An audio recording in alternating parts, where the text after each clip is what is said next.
Hello guys, what's so sure this is me SRX Ravi from Chattogram. Welcome back to another brand new video. अभी मजा आएगा ना भिड़ो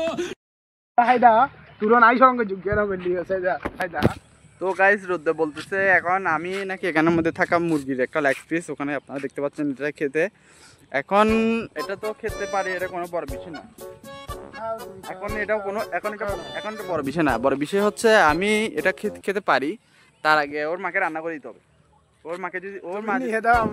তোমার মা যদি রান্না করতে পারে তাহলে আমি খাবো ঠিক আছে তাহলে নাও এখন তুমি নিয়ে ঘরে যাও ঘরে গিয়ে আমাকে তুমি দাও এটা পলিতে না পরে দাও আমি ঘরে নিয়ে গিয়ে আমি কেন আমার তুমি খাওয়াবে তো না আমি যদি তোমাকে খাওয়াতাম আমি নিতাম পলিথিন করে তুমি না তারপর রান্না এখন তুমি বলতেছো এখন তুমি কি করবা এটা তুমি আমাকে খাওয়াবে তার মানে তোমাকে নিতে হবে এটা নিয়ে গিয়ে তোমার মাকে বলতে হবে মা এটা ভালো করে লবণ মরিচ দিয়ে ভালো করে ম্যারিনেট করে তারপরে এটা রান্না করো মেহনত করে তোমার জন্য কেন রান্না করব আর তোমার যদি খেতে ইচ্ছা হয় তাহলে এখানে নামো আরে ভাই আমি এখানে আগুন জ্বালাই তোমাকে এটা পুড়ে দিব তারপর তুমি খেয়ে নিয়ে আচ্ছা ঠিক আছে তাহলে তুমি নাও আমি নিয়ে যাও না তুমি ভাই তুমি বলতেছো আমাকে খেতে ঠিক আছে আমি কেন নিয়ে খাবো আমার তো খেতে ইচ্ছে করতেছে না এখন তুমি যদি খাওয়াও জোর করে তাহলে তুমি যদি বেঁচে থাকো তাহলে অবশ্যই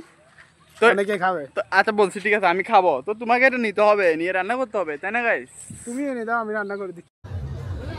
সুটিয়ে লাল করে দেবো নোংরা আমি বার করে দেবো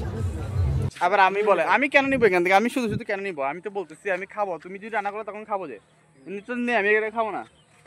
আমি তোমার তো লুচ্ছা না তো তুমি এমনি লেগ পিস হলে তো একটাও ছাড়ো না এখানে পড়ে আছে সে এমনি সেটা খাচ্ছ না তাহলে তুমি রান্না করে দাও খাবো সমস্যা কি তুমি নিয়ে দাও আমি খাওয়াবো তো এটা আবার বল আমি নিয়ে নিতাম তুই আসতাম